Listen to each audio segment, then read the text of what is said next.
Assalamu alaikum, I'm Bakhtawer and I'm taking your English for grade 4.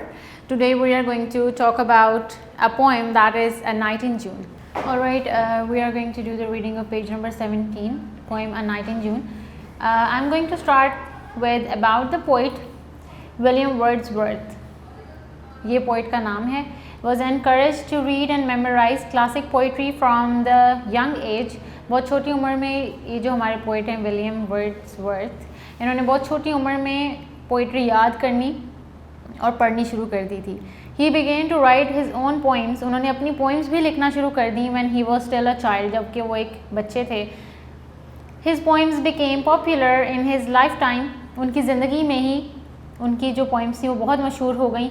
And he was the poet laureate for the last 7 years of his life. Many of his poems are about experiencing the beauty of the natural world. बहुत सारी उनकी जो poems हैं वो किस चीज़ के they revolve around the beauty of the natural world. Like he talks about birds singing in the natural environment. The chirping, the sound of the blowing wind, and how are the nights so quiet, and what happens when he is standing near the lake or the river, the sound of the water, and the sound of the birds who are actually mesmerizing the situation in a more nice way. वो सारा हमेशा उसने क्या किया है, उनके बारे में बात की है कि कुदरत और कुदरत की खूबसूरती, उन्होंने कोशिश की है कि इसको किस तरह से मैं अपनी पोइट्री के थ्रू इंसानों तक पहुँचाऊँ. The sun has long been set. The stars are out by 2s and 3. यहाँ पे वो लिखते हैं कि जो सूरज है वो बड़ी देर से ग़रूब हो चुका है और कुछ सितारे हैं जो कि आसमान पे नज़र आ रहे हैं. The little birds are peeping yet among the bushes and trees. और अभी भी छोटे छोटे जो बर्ड्स के जो बच्चे होते हैं उनकी आवाज़ें आ रही हैं जो कहीं झाड़ियों में या कहीं दरख्तों में घोंसले में बैठे हैं. There is a cuckoo. Cuckoo is basically a bird, and cuckoo has got a very nice vocals when it comes to singing. अब उस तरह से तो singing नहीं करते, लेकिन birds जब खुद से कुछ बोलते हैं, या आप देखिए मॉर्निंग में अक्सर birds कुछ ना कुछ बोल रहे होते हैं और बड़ी लंबे स्टांस होते हैं उनके. तो कुकू इस तरह का बर्ड है जिसके बोलने को बड़ा कानों के लिए आरामदेह और बड़ी प्लीजिंग सी वॉइस इसको समझा जाता है कि कुकू की साउंड बड़ी it is very friendly to the ears. And 1 or 2 thrushes. अब क्या होता है कि वो कहते हैं कि यहाँ पे उसको लगता है कि कोई एक कुकू बर्ड भी बैठा है और साथ पानी भी बह रहा है. वो कहता है कि मुझे कुकू की आवाज़ आई है, जिससे उसने आइडिया लिया कि यहाँ कहीं कुकू भी है. And a far of wind that rashes. वो कहते हैं कि दूर कहीं से हवाएं आती हैं, हवाओं के झोंके आते हैं. And a sound of water that gushes. और कहीं नदी बह रही है आसपास जिसकी आवाज़ें उसके कानों तक आ रही हैं. And the cuckoo's sovereign cry fills the hollow of the sky. Cuckoo की जो आवाज़ है वो बहुत खूबसूरत है, लेकिन उसकी आवाज़ सैड भी बहुत है. लाइक एज इन जो लिसनर है, it completely depends on the listener कि वो किस तरह से इनकलकेट करते हैं, किस तरह से इंटरप्रेट करते हैं साउंड्स को.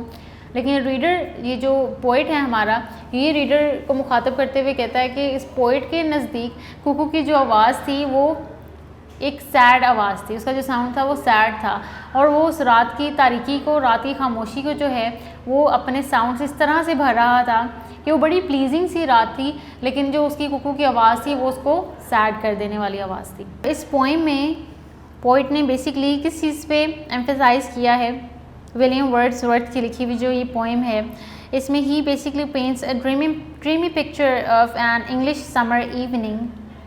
ये जहाँ पे रह रहे हैं वहाँ की, उस साइड की, उस कंट्री की एक शाम, गर्मियों की शाम का जिक्र करते हुए क्या कहते हैं. As the soft light of the moon shines on the poet mentions various birds in songs such as cuckoos and thrushes. ये बर्ड्स हैं जिनके बारे में इस पोइट ने इसमें ज़िक्र किया है. और क्यों ज़िक्र किया है? क्योंकि एक नेचुरल एनवायरनमेंट की खूबसूरती को ऐड ऑन करते हैं ये अपनी आवाज़ से. और उसके अलावा क्या होता है, they like he has captured the music in the notes of the blowing wind and flowing water. The poet also ends with a pointed question.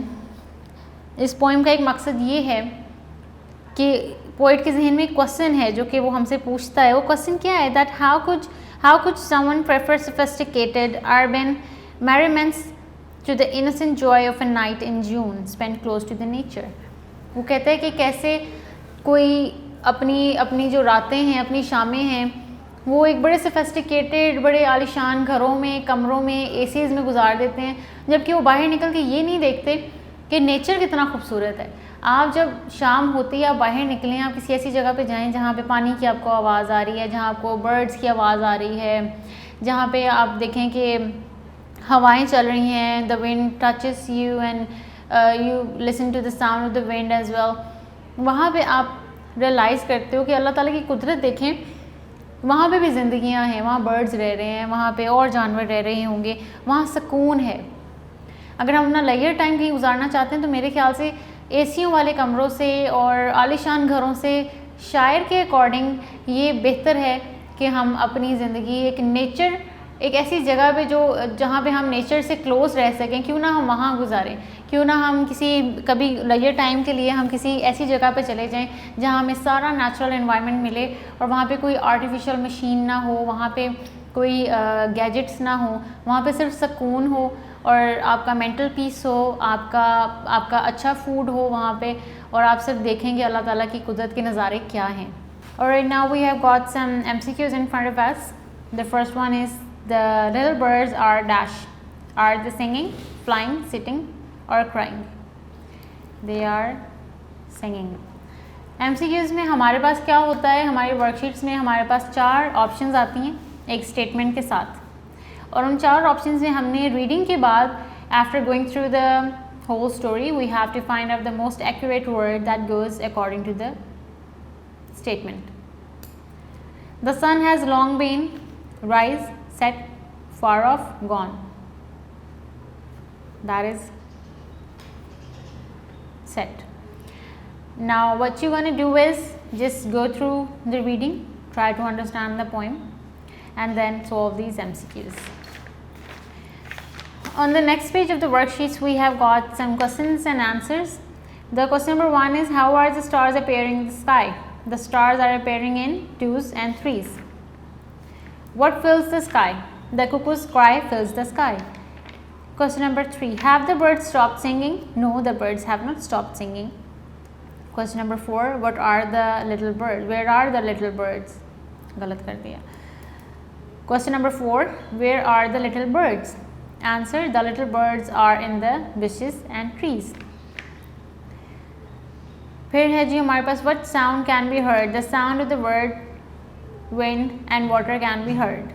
इसी तरह से क्वेश्चन 6 और 7 है हमारे पास, और इनके अलावा आपने क्या करना है, आपने देखना है कि इसमें कौन से 2 बर्ड्स का नाम लिया गया है, वो आपने you have to do them like find them out on your own, और इसमें कौन से एडजेक्टिव्स इस्तेमाल किए गए हैं, और हमें किस तरह से पता चला कि ये पोइम रात का मंजर शो कर रही है। ये सारे वो क्वेश्चन हैं जो आपने इसमें से खुद से ढूंढने हैं।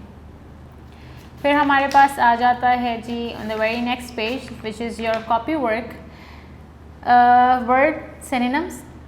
First word is rush, that means go quickly. Then set, that means to stay. Piping, that means singing और विस्लिंग. हॉलो, एम्प्टी, खाली. Thrush, a small songbird. Thrush और कुकू ये 2 बर्ड्स हैं जिनका नाम इस पोइम में लिया गया है. फिर वर्ड सेंटेंसेस हैं. The first word is wind, hollow, cry, bushes, sound. इनके आपने खुद से sentences बनाने हैं. Alright, we have read this poem, A Night in June, in which the poet basically focuses on how do we spend our life.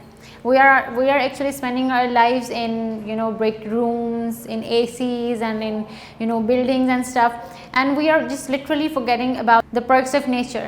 So the poet basically focuses on how should we spend our leisure time. We should spend our leisure time in praising God, praising the nature, and listening to the sounds of the sound of the birds and sound of the water and the thrushes and cuckoos. And if we are spending that particular time in nature praising God and just observing things, how nature works, then literally it is going to bring peace to our mind, and obviously it is going to improve our health as well. Thank you.